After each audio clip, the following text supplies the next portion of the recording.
মানুষের সম্মান দুইটা জিনিসের ভেতরে আল্লাহ লুকিয়ে রেখেছে। কয়টা?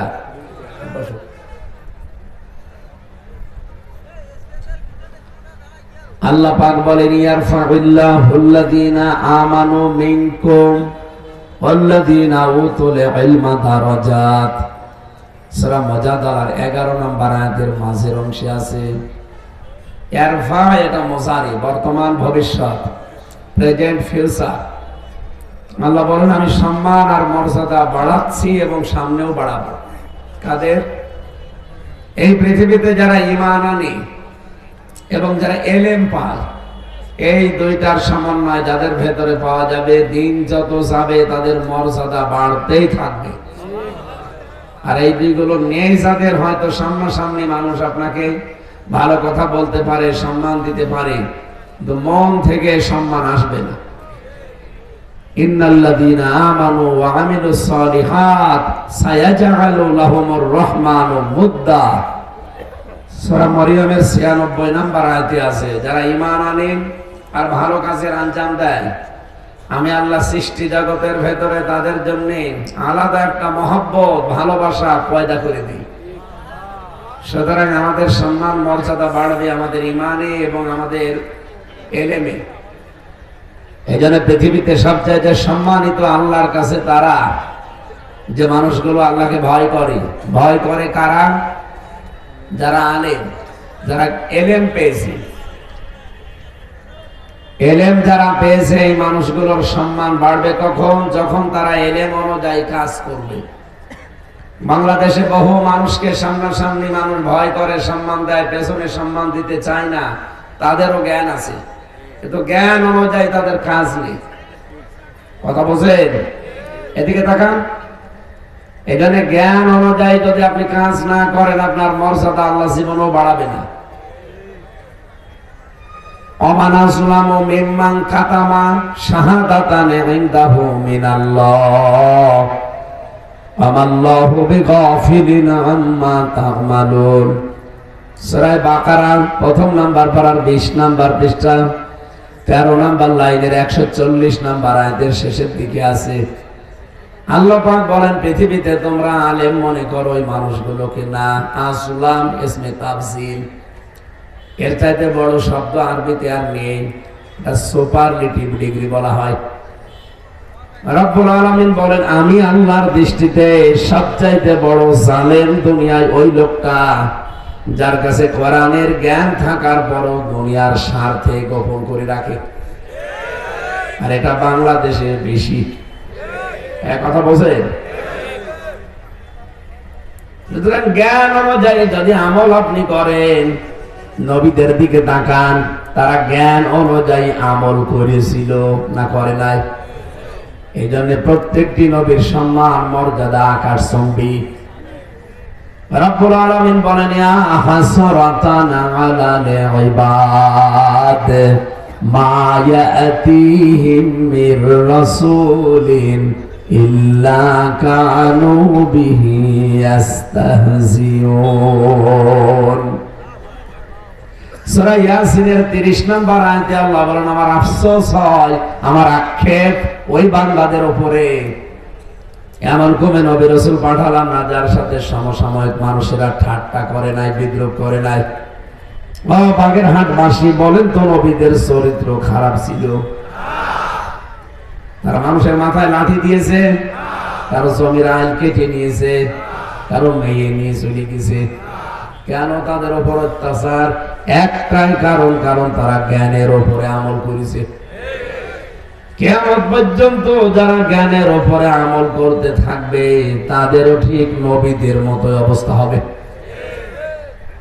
নবীদের সবচাইতে শোচনীয় অবস্থা করেছিল ওই জামানায়, তাদের নাম পর্যন্ত তারা পাল্টিয়ে দিয়েছিল। আমি বাইরের দেশগুলোতে যখন যাই, দেখি খ্রিস্টান, ইহুদি, বৌদ্ধ এদের সাথে মিশি। ট্রেনে হোক, বাসে হোক, বিভিন্ন খাবারের জায়গায় যখন বসে এক জায়গায় একটু কথা বলি, জিজ্ঞাসা করলে আপনার নবীর নাম কি, যদি ইহুদি হয় বলে যোসেফ। যোসেফ মানে মুসা আলাইহিস সালাম। ওরা মুসা বলে না, বলে যোসেফ। নবীদের নামই পাল্টিয়ে দিয়েছে।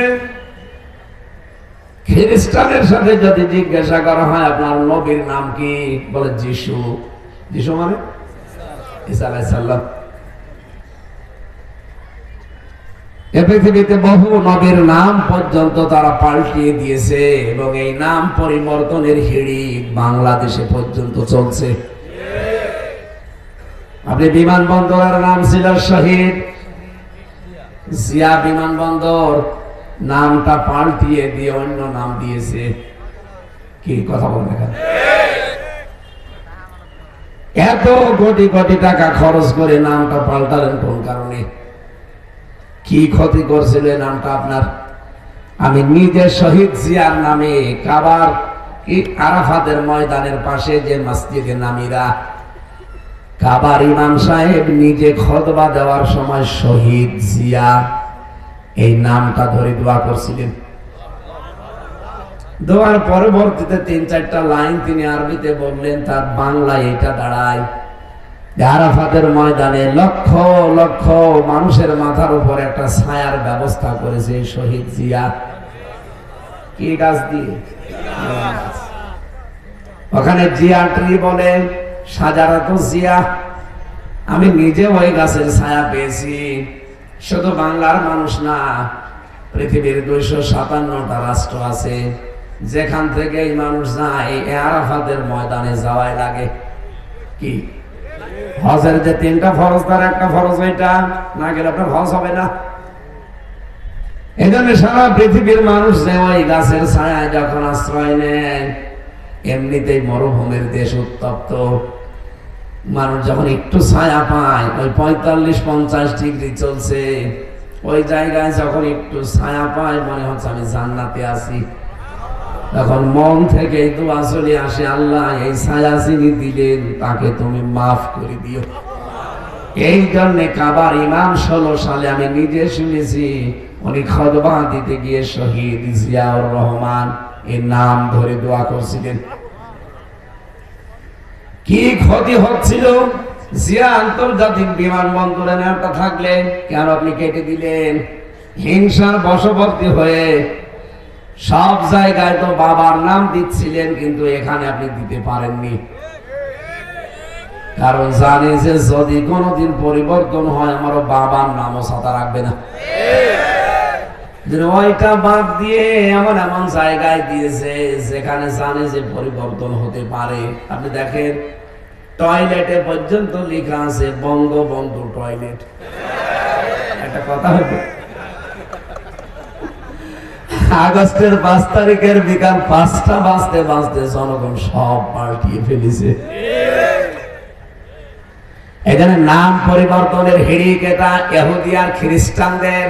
ওয়ালা তালমিজু আনফুসাকুম ওয়ালা তানাবাসু বিল আলকাব ইলা আখির আয়াত।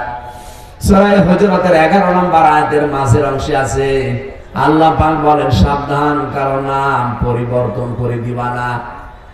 যারা নাম পাল্টিয়ে ডাকে, উলট পালট করে মানুষকে ডাকে, একজনের নাম আব্দুল কুদ্দুস, আপনি ডাকেন এই কুদ্দুস চা, এরকম মানুষ নেই?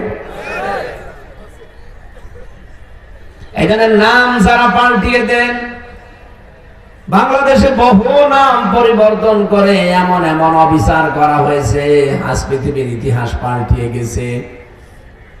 আওয়ামী লীগের সাবেক এমপি গোলাম মাওলা রনি আজকে একটা স্ট্যাটাস দিয়েছে, শহীদ আব্দুল কাদের মোল্লা এই লোকটা মুক্তিযোদ্ধা ছিল, অথচ তার নামটা পাল্টিয়ে কসাই কাদের দিয়ে বিচার করে আপনি তারে শহীদ করে দিলেন। তার নাম কি কসাই কাদের? আমি নিজে গিয়েছিলাম ফরিদপুরের সদরপুরে তার বাড়িতে, তার খবর দেখে আসলাম। তার ভাইটাও বলছিল যে না, কিসের কসাই কাদের, আমার ভাইয়ের নাম আব্দুল কাদের মোল্লা। আর আপনি নাম পাল্টিয়ে তারা দুনিয়া থেকে বিদায় করে দিলেন। এই যে শবে বরাতের নাম শুনি আমরা, মাত্র আর একটা দিন আছে, নেসফে শাবান বলা হয় যেটাকে। হযরতে আয়েশা থেকে বর্ণিত, নবীজি জানিয়েছেন প্রথম আসমানে আল্লাহ এ রাতে এসে আমাদেরকে ডাকতে থাকবেন, যে মাফ যদি পেতে চাও আমি আল্লাহকে বলো, আমি আল্লাহ মাফ করে দেব। কিন্তু দুই প্রকার মানুষকে আমি আল্লাহ এই সবে বরাতে সবে কদরে মাফ করব না। এক নম্বরে যারা মানুষ হত্যাকারী। এই কথা বলছেন। সুতরাং বিচারের নাম দিয়ে বিচারিং কিলিং যারা করেছেন, হত্যাকাণ্ড যারা ঘটিয়েছেন, আপনিও মানুষ হত্যাকারী। সবে বরাত সবে কদর না, আরশের পায়া ধরে কাঁদলেও আপনাকে আল্লাহ মাফ করবে না।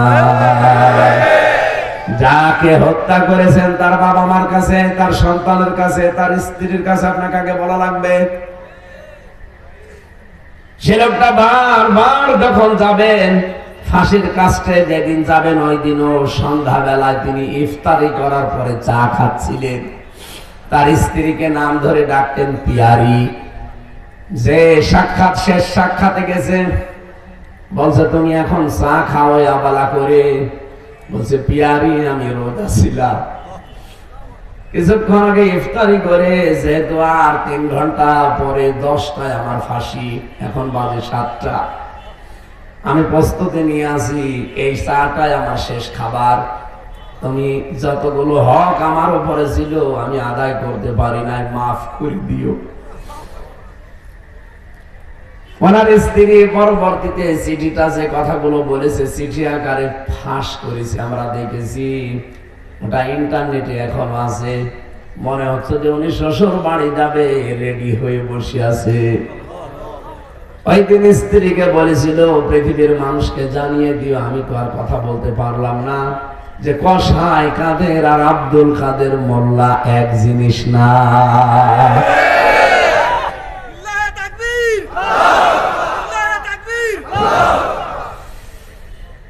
আপনাদের পাশের জেলা পিরোজপুর বাংলার কৃতি সন্তান না, বিশ্বের ভেতরে একজন কৃতি সন্তান। যখন তার রায় ঘোষণা হয় ফাঁসির, ফাঁসি দেয়নি, শুধু রায় দিয়েছিল। ওই সময় আইন মন্ত্রী ছিল শফিক আহমেদ। ওনার সাথে পার্সোনাল একজনের পরিচয় ছিল, তিনি আজকে আমার সাথে সাক্ষাৎ।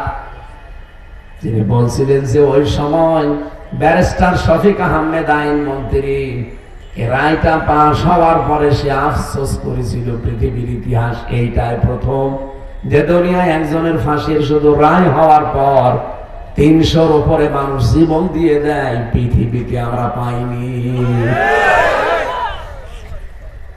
আপনি মরে যান তো আপনার জন্য কোনো ছাগলও মরে কিনা আমি দেখবো।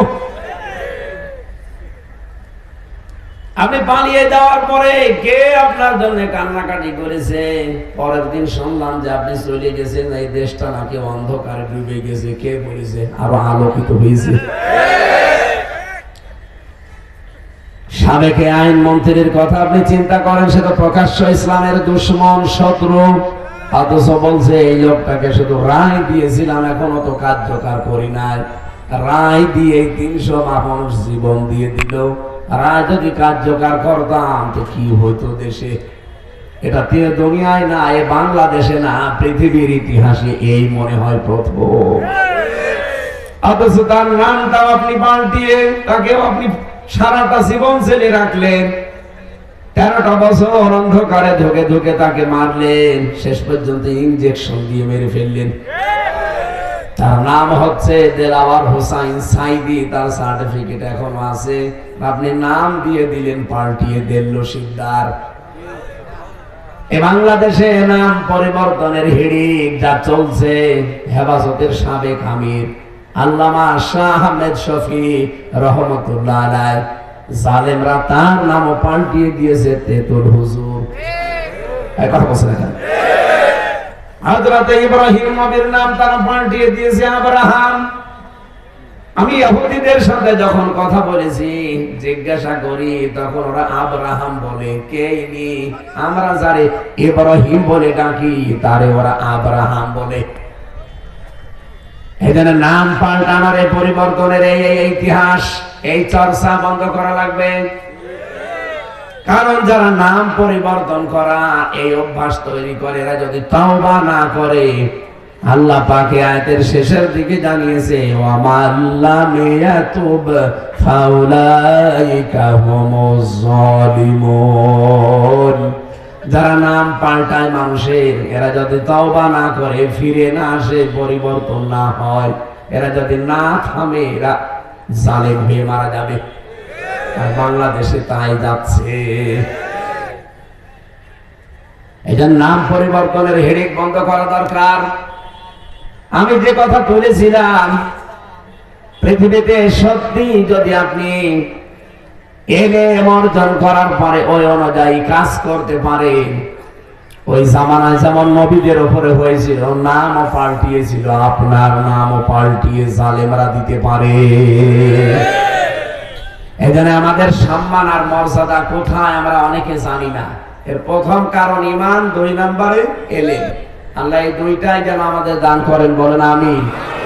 এই জন্য যাদের জন্য দোয়া করলাম, এই মানুষগুলোর ঈমান এবং তাদের আমল ইলম অনুযায়ী যেন দুনিয়ায় হয়, আল্লাহ সে অনুযায়ী যোগ্যতা, মর্যাদা, সম্মান 2 জগতে যেন বাড়ান, বলেন আমিন। প্রশাসনের ভাইরা এসেছেন, আপনাদের থানার ওসি সহ যারা দায়িত্বে আছেন শৃঙ্খলার, আল্লাহ রাব্বুল আলামিন এই মানুষগুলোকে হায়াতে তাজ্জেবা সিহাতে কুল্লিয়া দান করুন।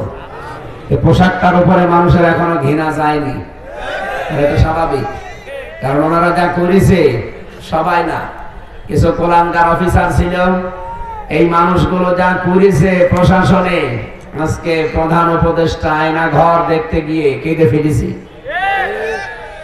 ব্রিফিং করছে সাংবাদিকদের সামনে, এই বলে যে এটা তো মুরগির ঘর, এর চাইতে বড় হয়। মুরগি, হাঁস মুরগি যেখানে থাকে সেই ঘর তো এর চাইতে বড় হয়। আমি যেহেতু নিজে 10 দিন ছিলাম মিনিটায়, তাও বড়টাই না, এদিকে 3.5 হাত, এদিকে 1.5 হাত, এতটুকু জায়গা। আজকে আপনারা কারেন্টের শর্ট দেয় যে চেয়ারে বসে, সেটা দেখতে পাচ্ছেন। আর আমার নিজে বসিয়েছিল, আমার শর্ট দেয়নি, আমার নখ তোলার জন্য বসিয়েছিল। নখ তুলে নেবে পায়ের আর হাতের, আর এই চেয়ারের উপরে লাগিয়ে ক্লিপ দিয়ে হাত আর পা আর গলা আটকিয়ে দেয়। দিয়ে ওদের এমন একটা মেশিন আছে, পার সাথে হাতের সাথে মিল করা, শুধু আপনার সামনে ধরে সুইচ টিপ দেবে, একবারে এই পার হাতের এই 20টা আঙ্গুলের নখ খুলে চলে যাবে। আরে নখ খুলে মিলে তো ছেড়ে দিলে হয় না, ওর উপর আবার লবণ দিয়ে দেয়। আমার আগে একজনকে এই অবস্থা করে আমারে নিয়ে গেছে, আমারে বলছে একবার শুধু ওই চেয়ারে টিপ দেব, 1 মিনিটে 120 বার ঘুরবে। 1 মিনিটে যদি আপনি চেয়ারে বসে 120 বার ঘোরেন, বলেন তো আপনি মনে হবে 1 মিনিট পরে 3-4টি দুনিয়া দেখতে পাচ্ছেন। হাসতেছে, খেলা তো টের পাওনি।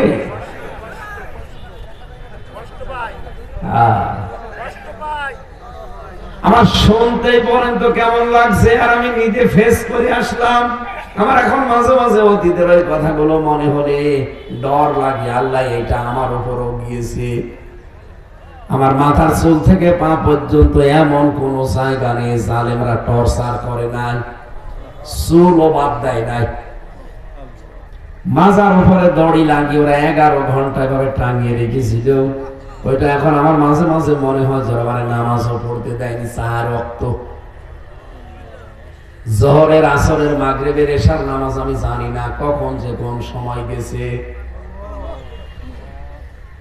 অথচ আজকে ব্যারিস্টার আরমান আর আজমি ভাই নিজেরা যে দেখিয়েছে যে এই ঘরে আমাদেরকে রেখেছিল।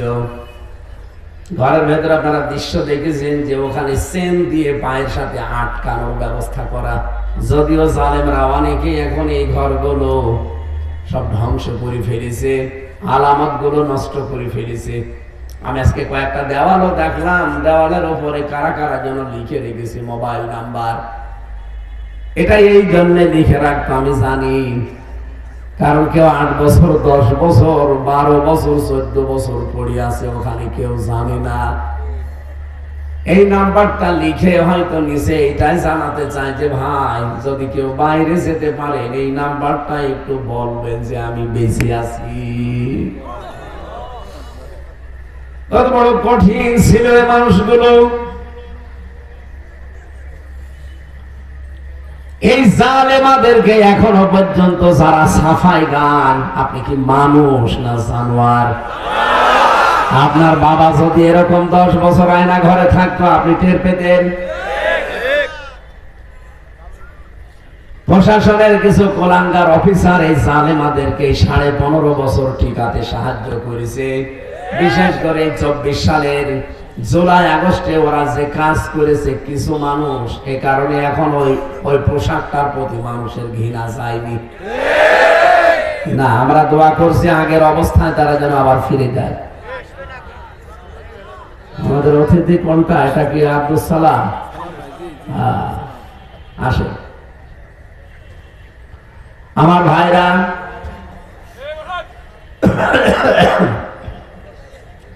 আমি যে কথাটা তুলেছিলাম প্রশাসনের উপরে যে এই রাগটা এখনো মানুষের আছে, এই রাগ আস্তে আস্তে দূর করা লাগবে ভাই। ওনাদের যে কষ্ট আমরা বাস্তবে নিজেরা দেখেছি, যদিও কিছু বললাম আছে, এখন অন্তত যারা আছে বড় অফিসার গুলো আমার মনে হয় পাল্টিয়ে ফেলা দরকার। 100 জনের 90 জন এখনো ওই মানুষগুলো আছে যারা এই 15.5 বছরে জালেমদেরকে টিকিয়ে রাখার জন্য চেষ্টা চালিয়েছে।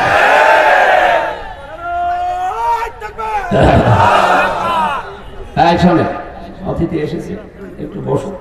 আসসালামু আলাইকুম, কেমন আছেন? একটু বসুন, আমরা একটু শেষ করি। আমার বাবার মাদ্রাসায় মায়ের দোয়া ছিল, মৃত্যুবার্ষিকী, এই জন্য দেরি হয়ে গেছে। আলহামদুলিল্লাহ।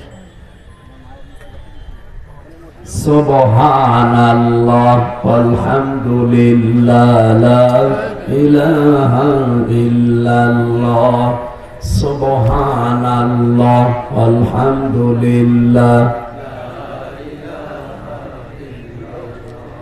লা ইলাহা ইল্লাল্লাহ মুহাম্মাদুর রাসূলুল্লাহ। বাগেরহাটবাসী ওনার যে কষ্টগুলো করছে, নবীজি 2টা কথা জানিয়েছেন। যারা রাতের আধারে আল্লাহর ভয়ে কন্দন করে আর জনগণের ইজ্জত আবরু পাহারা দেওয়ার জন্য যারা রাত জেগে থাকে, এই 2টা চোখ আল্লাহ জাহান্নামে দেবে না। কন্দনরত অবস্থায় যারা আছেন তারা তো 1 নম্বরে, কিন্তু পোশাক পরিহিত অবস্থায় ওরাও কিন্তু 24 ঘন্টা ডিউটিতে আছে। প্রশাসনের জন্য এই জন্য দোয়া করছি, তাদের এই 24 ঘন্টার ডিউটিটা আল্লাহ যেন ইবাদত হিসাবে কবুল করে।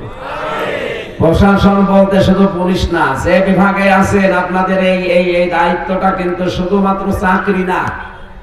পুলিশ বলেন, আর্মি বলেন, বিডিআর বলেন, এটা শুধু চাকরি না, এটা একটা ইবাদত। এই কথা বলেন না কেন?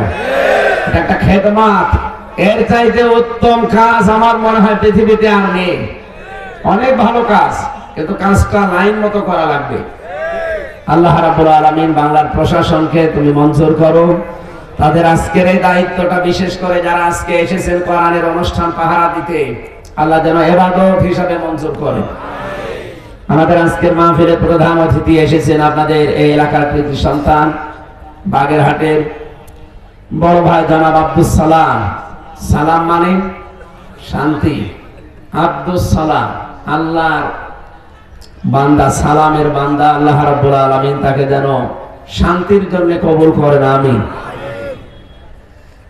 সামনে বসা মুসলমান ভাই এবং বোনেরা, পর্দার আড়ালে মেয়েরা আছে, সম্মানিতা মা এবং বোনেরা, সবাইকে নিয়ে আল্লাহর দরবারে শুকরিয়া জানাচ্ছি।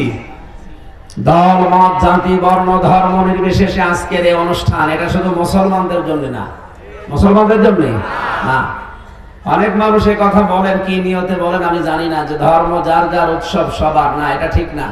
ধর্ম যার যার উৎসব তার তার, এইটা তো আর ওই রকম অনুষ্ঠান না, এটা কোরআনের অনুষ্ঠান। আর কোরআন হচ্ছে মানব জাতির জন্য, যেই মানুষ তার জন্য। আপনি কি বলতে পারবেন হিন্দু মানুষ না? বলেন না কেন? খ্রিস্টান মানুষ না? আল্লাহ বলেন ওয়ালাকাদ কাররামনা বানি আদম, বনি আদম সন্তানকে আমি সম্মান দিয়েছি। এখানে বলেন না যে মুসলমানকে, না, মানুষ যারা তাদেরই সম্মান আছে। অথচ 15.5 বছরে আল্লাহর বানানো এই মানব সন্তান সবচাইতে সম্মানিত যারা, তাদের সম্মান গুলো নিয়ে বেশি সিনিমিনি খেলা হয়েছে। আগামী থেকে যেন মানব জাতির সম্মান নিয়ে কেউ ছিনিমিনি খেলতে না পারে সেই ব্যবস্থা আমাদের করা লাগবে। কথা বলছেন আমার? জালেমরা চেয়ারে বসলে প্রথমে দুইটা কাজ করে। সূরা নমলের 34 নম্বর আয়াতে আল্লাহ জানিয়েছেন, দেখেন তো এই দেশে মেলে কিনা। ইন্নাল মুলুকা ইযা দাখালু ক্বরিয়াতান আফসাদুহা ওয়া জাআলু ইজ্জাতা আহলিহা আদিল্লা। এক নম্বরে জালেমরা ক্ষমতায় বসলে বিশৃঙ্খলা, অরাজকতা, দুর্নীতি এই তিনটা কাজ করে। এই তিনটার অর্থই ফাসাদ। দুর্নীতি বলেন, বিশৃঙ্খলা বলেন, অরাজকতা বলেন, এগুলোর সব আরবি কি? আরো জোরে বলেন। আপনি তাকান 15.5 বছরে কত ফাসাদ, কত দুর্নীতি, কত অরাজকতা তৈরি করেছিল, মানুষ ঘর থেকে বেরোতে পারতো না। চাচা এরশাদ জন্য আক্ষেপ করেছিল যে ঘরে থাকলে খুন, বাইরে থাকলে গুম।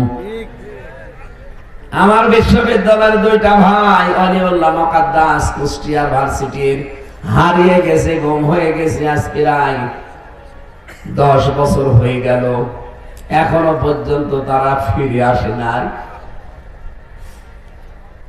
কত মানুষ ওই আয়না ঘরে এখন দেখতে পাচ্ছি, শুনতে পাচ্ছি, এখন আমরা বুঝতে পারছি যে জালেমরা কত নির্দয় ছিল। আমার মনে হয় আজকে প্রধান উপদেষ্টা যেটা করেছে এটার দ্বারা বাংলাদেশ না বিশ্বের মানুষের ভেতরে এই জালেমদের প্রতি একটা নতুন ঘৃণা তৈরি হয়েছে। মানুষ এরকম কঠোর হতে পারে? বাগেরহাটবাসী, যেহেতু সম্মান আমাদেরকে আল্লাহ দিয়েছেন, আমরা মুসলমান হই আর হিন্দু হই, জাতিতে যাই হয় না কেন, মানুষ তো আমরা। বিশ্বনবী একবার মসজিদে নববীতে বসে আছেন, সামনে দিয়ে একটা লাশ যাচ্ছে, নবীজি দাঁড়িয়ে গেলেন। সাহাবীরা বলে, হুজুর দাঁড়াবেন না, এটা ইহুদির লাশ। নবীজি বললেন, ইহুদি তাতে কি হয়েছে, ও তো আল্লাহর বান্দা মানুষ। রব্বুল আলামিন এত সম্মান আমাদেরকে দিলেন মানুষ বানিয়ে, তাদের সম্মান নিয়ে পৃথিবীতে যারা বিশৃঙ্খল পরিবেশ তৈরি করে রাখলেন, তাদেরকে শান্তিতে থাকতে দিলেন না। আল্লাহ রাব্বুল আলামিন তাদেরও দুনিয়া আখিরাতের শান্তি কেড়ে নিয়েছে। 2 নম্বরে জালেমদের কাজ হচ্ছে ওয়াজাআলু ইজ্জাতা আহলিহা আদিল্লা। ওই দেশে যারা সম্মানিত মানুষ, সর্বজন যারা শ্রদ্ধাভাজন ব্যক্তিত্ব, তাদেরকে তারা সবচেয়ে বেশি অপমান করে। আপনি বাংলাদেশের দিকে তাকিয়ে দেখেন তো, এদেশে যাদেরই মানুষ সম্মান দিত, দল মত নির্বিশেষে সবাই, জালেমরা তাদেরকে সবচাইতে বেশি অপমান করেছে। খালেদা জিয়াকে সবাই সম্মান দিত দল মত নির্বিশেষে, অথচ এই মহিলাকে বাড়ি থেকে পর্যন্ত এক কাপড়ে বের করে দিয়েছে। এতিমের মাল আত্মসাৎ করেছে, এই মিথ্যা মামলা দিয়ে তারে 6টা বছর জেল খাটিয়েছে। কথা বলেন না? আল্লামা সাঈদীকে সম্মান দেয় না কে? শয়তান মনে হয় সম্মান দেয়। অথচ তার নামে ধর্ষণ মামলা পর্যন্ত দিয়েছিল। সর্বশেষ যে মামলাটা তার নামে ধর্ষণ মামলা ছিল, যেই মহিলাকে সাজিয়ে নিয়ে গেছে, অ্যাডভোকেট তাজুল ইসলাম জিজ্ঞাসা করছে যে এই মেয়ে তোমাকে ধর্ষণ করেছে মাওলানা সাঈদী? বলে জি হ্যাঁ। তা তোমার জন্ম তারিখ কত, কত সালে তোমার জন্ম? বলছে 1975 সালে। ধর্ষণ করেছে কত সালে? 1971 সালে। অ্যাডভোকেট তাজুল ইসলাম ওই দিন বলেছিল, বিচারপতি এই নোটটা একটু লেখেন, এর জন্ম 75-এ, ধর্ষণ করেছে 71-এ, ওটা কি রুহের জগতে? এই ছিল মামলা দেশে, তাও সম্মানিত মানুষদের বিরুদ্ধে। আমার বিরুদ্ধে মামলা দিয়েছিল, আমি নাকি সংসদ ভাঙতে কাকে পাঠিয়েছি, তাও তরবারি নিয়ে। শয়তানও শুনলে হাসাহাসি করে যে একটা কথা হলো, সংসদ আমরা বোম লাগিয়ে ওড়াতে পারবো না, আর সে তরবারি নিয়ে গেছে বলে ভাঙতে, তাও সিরাজগঞ্জ থেকে। এই মিথ্যা অবৈধ মামলা দিয়ে 3টা বছর আমার জীবন থেকে কেড়ে নিল। কথা বলে না কেন? আপনি এমন কোন সম্মানিত মানুষ বাংলাদেশে দেখান যার উপর টর্চার হয়নি।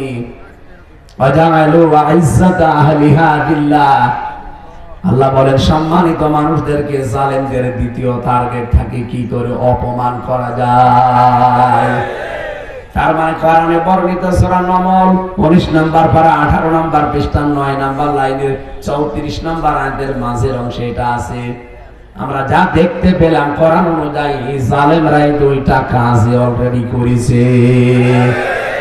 আগামী থেকে আল্লাহর এই শ্রেষ্ঠ সৃষ্টি আশরাফুল মাখলুকাত মানুষ, এদের সম্মান যেন কেউ নষ্ট করতে না পারে, আমরা এই চিন্তা ভাবনা নিয়ে সামনে আগাবো ইনশাআল্লাহ। কথা আমার বোঝা গেছে নাকি তাহেরের মতো ভেজাল আছে? কোনো ভেজাল নেই, আলহামদুলিল্লাহ। ভাই কথা বোঝেন ভাই। দরুদ আর সালাম পাঠ করার মাধ্যমে আজকের তেলাওয়াতকৃত আয়াত খুব গুরুত্বপূর্ণ বিষয়। আপনারা আমাকে কোরআন থেকে কথা বলার জন্য নিয়ে এসেছেন, আমি কোরআন থেকেই বলবো। যদি কোনো আলেম থাকেন, যদি ভুল হয় তাহলে ধরবেন, আর যদি ভুল না হয় মেনে নেওয়া লাগবে। কারণ এটা তো আমি নিজে বানাচ্ছি না, আর আমার বাবার কথাও না। আর আমি যদি না বলি তাহলে আমার ওয়াজ শোনা জায়েজ নেই। কথা বলেন না কেন? আল্লামা সাইদি রহমতুল্লাহ আলাইহি আমার শেষ দেখা যেই দিন, ওর পরে আমার সাথে আর সাক্ষাৎ হয়নি, 10 মিনিট পেয়েছিলাম। আমার মাথায় হাত দিয়ে বলেছিল, হামজা যদি চট্টগ্রাম আর খুলনা বিভাগে যেতে পারো, এটা খুলনা বিভাগ না, অন্তত এখানে যে মানুষকে একটু বলবা যে আমি সাইদি জীবনে কোনোদিন কোরআনের কথা বলতে পিছপা হয়নি, তোমার আদেশ দিলাম কোনোদিন কোরআনের সঠিক কথা বলতে পিছপা হবে না।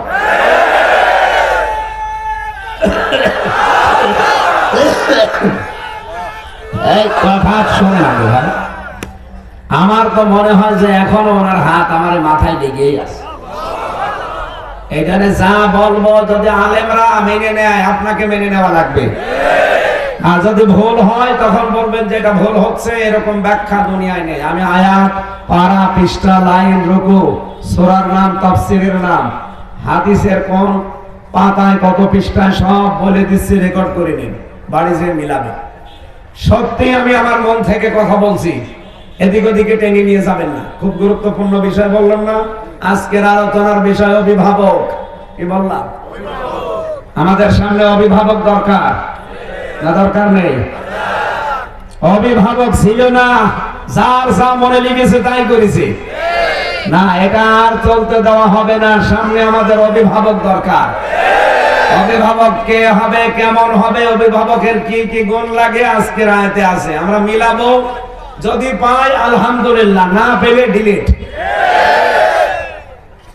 রব্বুল আলামিন বলেন ইন্নামা, এখানে যারা গ্রামার বোঝে, মা শব্দটা ব্যবহার করা হয় ইন্নার সাথে যদি, তাহলে বাংলা অর্থ দাঁড়ায় কেবলমাত্র, একমাত্র, শুধুমাত্র।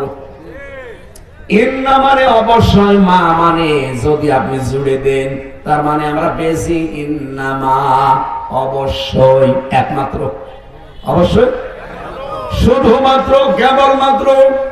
ওয়ালিয়ুকুম, তোমাদের অভিভাবক, তোমাদের বন্ধু, তোমাদের দায়িত্বশীল হবে। এই পৃথিবীতে 3 জনের নাম আমরা আয়াতে পেয়েছি। সবাইকে যেহেতু কবরে যাওয়া লাগবে, এই জন্য বলছি মিলিয়ে নেন। দুনিয়ায় সেই কয়েকদিনই বেঁচে আছেন, আপনার বন্ধু, আপনার অভিভাবক, আপনার দায়িত্বশীল হতে হলে কয়জন? আরো জোরে। আল্লাহ রাব্বুল আলামিন বলেন 1 নম্বরে আল্লাহ। এখানে আল্লাহ কিন্তু কম দিয়েছেন, কা দেয়নি, যে আমার জন্য শুধু না, কম আমাদের সবার জন্য, তোমাদের সবার জন্য অভিভাবক এই পৃথিবীর ময়দানে 3 জনের একজন আমি আল্লাহ। 2 নম্বরে ওয়া রাসূলুহু, আমার রাসূল তোমাদের অভিভাবক, বন্ধু, গাইডলাইন দাতা। 3 নম্বরে ওয়াল্লাযিনা আমানু, এই পৃথিবীতে যারা ঈমানদার আছে তারা তোমাদের অভিভাবক, পথ প্রদর্শক, তারা তোমাদের বন্ধু হবে, তারা তোমাদের দায়িত্বশীল হবে। তাহলে কয়জন পেলাম? 1 নম্বরে আল্লাহ, 2 নম্বরে রাসূলুল্লাহ, 3 নম্বরে ঈমানদার। এখন ঈমানদার কারা? বাংলাদেশে তো আমরা 96% ঈমানদার দাবি করি। যাদেরই কাটা আছে তারাই বলি আমরা ইমানদার। ঠিক আছে, আমাদের কন্যা যেহেতু চলে গেছে, যার সাথে গেছে ওনার সাথে কিন্তু বিয়ে করা জায়েজ নেই, কারণ উনি আগা কাটা নেই। হ্যাঁ, দাদা যদি এই বয়সে এসে আমাদের কন্যাকে বিয়ে করতে চায় তাহলে মুসলমান হওয়া লাগবে। আর আমি কি এটা বানালাম? সূরা বাকারার 221 নম্বর আয়াতের মাঝের অংশে আছে, 2 নম্বর পারা 14 নম্বর পৃষ্ঠা 4 নম্বর লাইনে আছে, ওয়ালা তুনকিহুল মুশরিকিনা হাত্তা ইউমিনু। যতক্ষণ মুশরিক পুরুষ ঈমান না আনবে, মুসলমান না হবে, ততক্ষণ কোন মুমিনা নারী তার সাথে বিয়ে করা জায়েজ নেই। আমি এটা বললাম এই কারণে, কারণ ওরা এখন বিভিন্ন জিনিস এখন আমাদের কাছে চায়, বলে চট্টগ্রাম আমরা নিয়ে নেব। আরে আপনারা কি যৌতুক নেবেন? আর যৌতুক দেব কি করে? মেয়ে তো পালিয়ে গেছে, পালানো মেয়ে তো বিয়েই মানি না। আগে মেনে নেব তারপরে তো। আর যার সাথে গেছে তার সাথে মানবো কি করে? ওখানে ফুল হাতা আর আমরা হাফ হাতা। হাফ হাতার সাথে ফুল হাতা যাবে না, সুতরাং ওনার হাফ হাতা হওয়া লাগবে।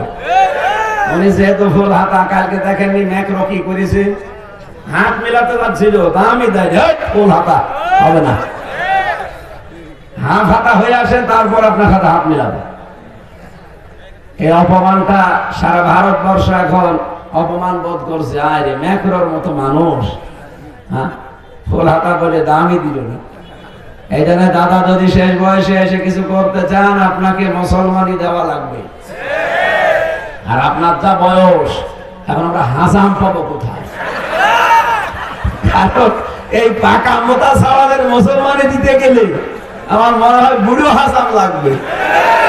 আর কেউ তো চোখ খুলেও জিনিস কাটতে পারবে না, চোখ বন্ধ করে কাটা লাগবে। বুড়ো মানুষ চোখ বন্ধ করে কাটতে দেবেন, শেষে আগা কাটতে যায় গোড়া যেতে পারবে। এই জন্য আমার মনে হয় এই বয়সে রিস্ক না নেওয়াই ভালো। যেভাবে আসেন থাকেন, অন্তত আমাদের কন্যাকে আমরা ফেরত চাচ্ছি, ফেরত দেন, ওনারে আমরা আল্লাহর কাছে পাঠিয়ে দিই, আল্লাহ যা করে করুক।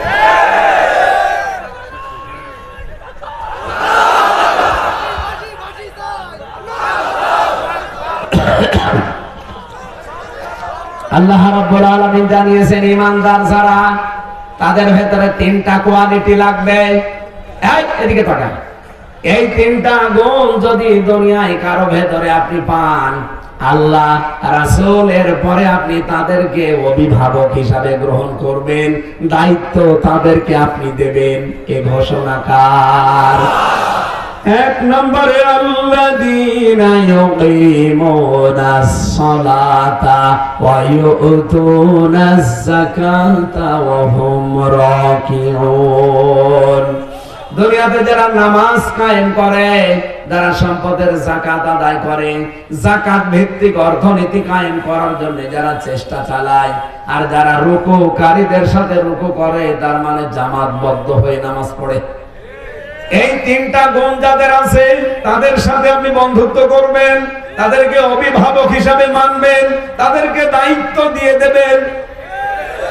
আল্লাহ বলেন ওমাইয়াতাওয়াল্লাল্লাহ, যে ব্যক্তি আল্লাহ ওয়া রাসূলহু এবং তার রাসূল আল্লাযীনা আমানু, আর যারা ঈমানদার, এদের দিকে যারা ফিরে যাবে, এই মানুষগুলো আল্লাহর সৈনিক, সেনাবাহিনী। ফাইন্না হিজবাল্লাহি হুমুল গালিবুন, অবশ্যই আল্লাহর সেনাবাহিনী, আল্লাহর দল যারা, তারা বিজয়ী হবে। এদের আমাদের কোনো চিন্তা নেই, টেনশন নেই।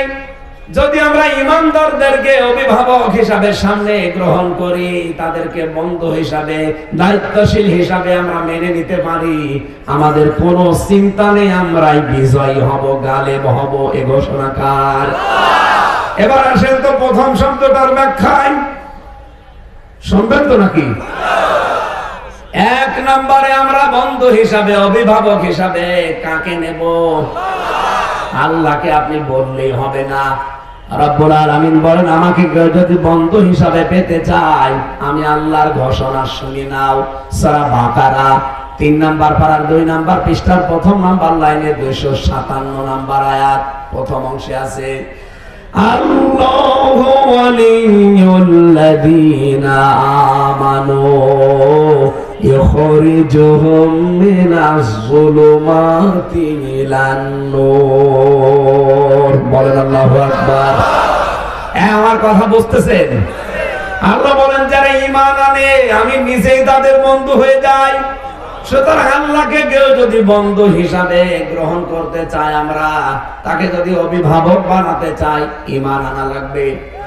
আরো জোরে বলেন।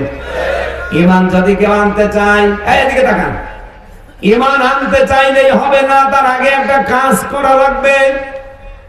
এটা সূরা বাকারার 256 নম্বর আয়াতের মাঝে আছে।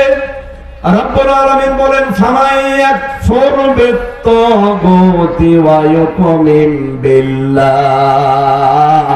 ফাকাদ ইসতামসাকা বিল উরওয়াতিল ওয়াসকা লা ইনফিসামা লাহা। কোন মানুষ যদি ঈমান আনতে চায়, তার প্রথম কাজ হবে সে যেন তাগুত ছেড়ে দেয়। তাগুত ছেড়ে দিয়ে যদি ঈমান আনতে পারে, ও এমন একটা মজবুত রশি ধারণ করেছে যা জীবনও ছিঁড়ে যাবে না। ঘোষণাকার। তাহলে এখান থেকে কি বুঝলেন আপনি? ঈমান আনতে হলে প্রথম কাজ আপনার তাগুত ছাড়া লাগবে। কথা বলেন না কেন? তাগুত কি? তাগুতের অর্থ চারটা। এক নম্বরে তাগুত হচ্ছে ওই শক্তি যে আল্লাহর হুকুম নিজে মানে না, অন্য কেউ মানবে, মানতেও দেয় না। বাংলাদেশে এরকম শক্তি ছিল না। এক কথা বলেন, নিজে আল্লাহর বিধানগুলো মানে না, অন্য কেউ সে মানবে, মানতেও দেয় না। দুই নম্বরে তাগুতের অর্থ হচ্ছে মানুষের তৈরি করা আইন। কথা বলেন। এই পৃথিবীতে মানুষ যে আইনগুলো বানিয়েছে, যে ডক্টর কামাল তার বানানো সংবিধান দিয়ে 54 বছর চলছে, কি পেয়েছেন আপনারা? চোর এই দেশে গেলে এই সংবিধান অনুযায়ী বিচার করলে আমরা দেখি চোর জেলখানা যে ডাকাত হয়, ডাকাত গেলে খুনি হয়। এমনকি আমি নিজে দেখেছি গাঁজাখোরকে ধরে পুলিশ জেলে দিয়েছে, ও গাঁজাখোর জেলের ভেতরে সে গাছ লাগিয়েছে। আমি যে জেলে ছিলাম ওই কাশিমপুরে, ওর নিচতলায় এক গাঁজাখোর, ওর ফাঁসির কন্ডেম সেলের ভেতরে তালাবদ্ধ। জেলার একদিন সে দেখে গাঁজার গাছ লাগিয়েছে। কোথায় পেলি? স্যার আমি যা আদালতে গিয়েছিলাম হাজিরা দিতে, আমার তো বিভিন্ন হিতাকাঙ্ক্ষী বাইরে আছে, আসার সময় তারা কিছু গাঁজার টোকলা দিয়েছিল, বীজ, গাঁজার বীজ। এই বীজগুলো আমি মুখের এই জায়গায় নিয়েছিলাম, এজন্য মেশিনে ধরা পড়েনি। ভেতরে এসে আজ 2 মাস আগে গাছ লাগিয়ে দিয়েছি টবের উপরে, দেখেন কত বড় হয়েছে। বলছে পুলিশ তোরে গাঁজা খাওয়ার কারণে দিয়ে গেল জেলে, তোরে আমি এত কঠিন অবস্থায় রাখলাম, আর তুই গাঁজার গাছ লাগিয়েছিস, তোরে এখন স্বর্গে দেওয়া লাগবে। দেবদুলাল হিন্দু তো জান্নাত বলে না, বলে স্বর্গ। তোরে তো এখন আর জেলে রাখলে হবে না, তোরে স্বর্গে পাঠানো লাগবে। তোরে কোথায় দেব? সেখানে তুই গাঁজার গাছ লাগাবি। ডক্টর কামালের বানানো এই সংবিধান বাংলাদেশে 54 বছর চলছে, 17 বার এটা পরিবর্তন হয়েছে। শান্তির পরিবর্তে অশান্তি বেড়েছে। সামনে রমজান মাস, এ মাসে আমার আল্লাহ যে কোরআনে কারীম নাযিল করলেন, এই কোরআনের 55টা নাম আছে, তার একটা নাম হচ্ছে ফুরকান। ফুরকান মানে সংবিধান। ফুরকান মানে এই সংবিধান নামে সূরাতে 77টা আয়াত আছে, 73টা ধারা আছে। ও বাংলার মুসলমানেরা, এই দেশ যেহেতু সংস্কার আরম্ভ হয়ে গেছে, আমরা চাই যারা দায়িত্বে আছেন, এদেশের মানুষের সবার মনের কথা, সামনে রমজান, আমরা ফুরকান দেখতে চাই। এই 77টা আয়াতের 73টা ধারা নিয়ে আপনি সংবিধানটা তৈরি করেন, 41 সাল লাগবে না, 41 ঘন্টার ভেতরে বাংলাদেশ মিনি জান্নাত হয়ে যাবে। এই সংবিধান আমরা চাই না, তারা